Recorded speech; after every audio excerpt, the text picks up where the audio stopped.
ಬೆಲೆ ಏರಿಕೆಯ ವಿರುದ್ಧ ಹೋರಾಟ ಮಾಡ್ತಿರೋ ಬಿಜೆಪಿಗೆ ಈಗ ನಾಯಕ ಯಾರು?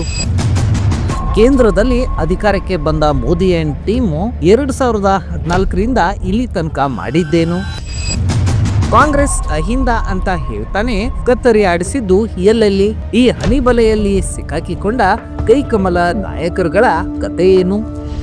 ಈ ಎಲ್ಲ ಪ್ರಶ್ನೆಗಳಿಗೆ ಉತ್ತರ ಕೊಡ್ತೀವಿ. ಅದಕ್ಕೂ ಮುನ್ನ ನೀವು ಇನ್ನೂ ನಮ್ಮ ಜೈನುಗಿರಿ ಯೂಟ್ಯೂಬ್ ಚಾನಲ್ನ ಸಬ್ಸ್ಕ್ರೈಬ್ ಮಾಡಿಲ್ಲ ಅಂದರೆ ಸಬ್ಸ್ಕ್ರೈಬ್ ಮಾಡಿ, ನಿಮ್ಮ ಅನಿಸಿಕೆಯನ್ನ ಕಮೆಂಟ್ ಹಾಕೋದು ಮರಿಬೇಡಿ. ಬಿಜೆಪಿ ಪಕ್ಷವು ಫ್ರೀಡಂ ಪಾರ್ಕ್ನಲ್ಲಿ ಮಲಗಿಬಿಟ್ಟಿದೆ. ರಾಜ್ಯದಲ್ಲಿ ವಿಪರೀತ ಅನಿಸುವ ಬೆಲೆ ಏರಿಕೆ ವಿರುದ್ಧ ಪ್ರತಿಭಟನೆ ಮಾಡ್ತಿದೆ. ವಿಜಯೇಂದ್ರ ಅನ್ನುವ ಯಡಿಯೂರಪ್ಪನವರ ಪುತ್ರ ಇಷ್ಟು ದಿನ ಪಕ್ಷದೊಳಗಿನ ಭಿನ್ನಮತದಿಂದ ಸೌಂಡ್ ಮಾಡದೇ ಇದ್ದರೂ ಹಿಂದುತ್ವವಾದಿ ವಿಜಯಪುರ ಶಾಸಕ ವೀರ ಶೂರ ಬಸವನಗೌಡ ಪಾಟೀಲ್ ಯತ್ನಾಳರನ್ನ 6 ವರ್ಷಗಳ ಕಾಲ ಬಿಜೆಪಿ ಉಚ್ಚಾಟನೆ ಮಾಡಿದೆ. ಹಂಗಾದ್ರೂ ಬಿಜೆಪಿಯಲ್ಲಿ ಇರತಕ್ಕಂತಹ ಭಿನ್ನಮತಕ್ಕೆ ಬ್ರೇಕ್ ಬಿತ್ತ ಅಂದ್ರೆ ಖಂಡಿತ ಇಲ್ಲ. ಯಡಿಯೂರಪ್ಪ ವರ್ಸಸ್ ಯತ್ನಾಳ್ ಅಂತ ಇದ್ದಿದ್ದು ಈಗ ವಿಜಯೇಂದ್ರ ವರ್ಸಸ್ ಆರಶಕ್ ಅಂತ ಆಗೋಗಿದೆ ನೋಡಿ. ಇದೇನು ಬೆಲೆ ಏರಿಕೆಯ ಪ್ರತಿಭಟನೆ ವಿಷಯ ಶುರು ಮಾಡಿ ಭಿನ್ನಮತಕ್ಕೆ ಬಂದ್ರಲ್ಲ ಅಂತೀರಾ? ಈ ಟ್ರ್ಯಾಕ್ ಇರೋದೇ ಹೀಗೆ.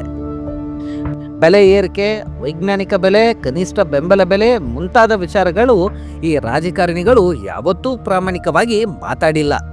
ಬಿಜೆಪಿ ಬೆಲೆ ಏರಿಕೆ ವಿರುದ್ಧ ಪ್ರತಿಭಟನೆ ಮಾಡ್ತಾ ಫ್ರೀಡಂ ಪಾರ್ಕ್ನಲ್ಲಿ ಸ್ವಾತಂತ್ರ್ಯ ವೀರರಂತೆ ಮಲಗಿಬಿಟ್ಟಿದೆ. ಇಲ್ಲಿಗೆ ಕಟ್ ಮಾಡಿದ್ರೆ ಸಿದ್ದರಾಮಯ್ಯ ಅವರನ್ನ ನೋಡೋಣ ಬನ್ನಿ.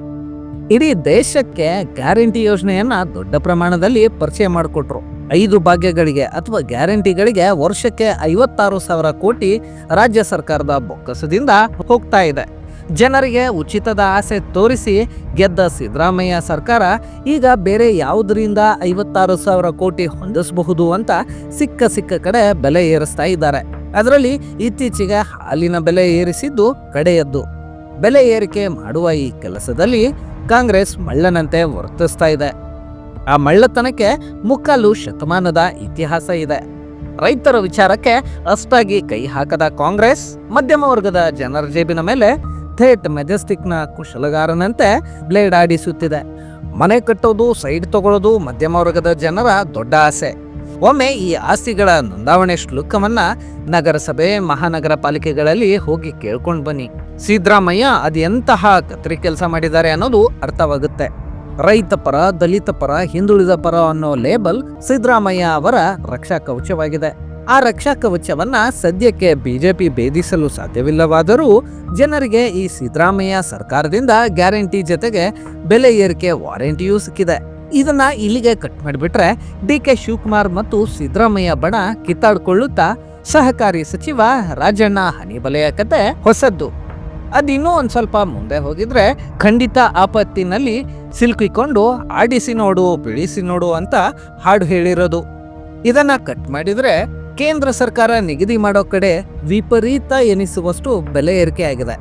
2014ರಲ್ಲಿ 400 ರೂಪಾಯಿ ಇದ್ದ ಅಡಿಗೆ ಗ್ಯಾಸು ಈಗ 1000 ರೂಪಾಯಿ ದಾಟಿದೆ. ಪೆಟ್ರೋಲ್ 56 ರೂಪಾಯಿಯಿಂದ 202 ರೂಪಾಯಿಗೆ ಏರಿದೆ. ಡೀಸೆಲ್ 30 ರೂಪಾಯಿಯಿಂದ 90 ರೂಪಾಯಿಗೆ ಏರಿದೆ. 2014ರ ಹಿಂದೆ ಬಿಜೆಪಿ ಮಾಡಿದ ಹೋರಾಟದಲ್ಲಿ ಸ್ಮೃತಿ ಇರಾನಿ ಎಂಬ ಮಾಡೆಲ್ ತಲೆ ಮೇಲೆ ಸಿಲಿಂಡರ್ನ ಹೊತ್ತು ಮಾಡಿದ ಪ್ರತಿಭಟನೆ ನಿಮಗೆಲ್ಲ ಗೊತ್ತೇ ಇದೆ. ಹೇಮಾ ಮಾಲಿನಿ ಎಂಬ ಡ್ರೀಮ್ ಗರ್ಲ್ ನಟನೆ ಸ್ಮೃತಿ ಇರಾನಿ ನಟನೆ ಮುಂದೆ ಸಪ್ಪೆಯಾಗಿತ್ತು ನಿಜ.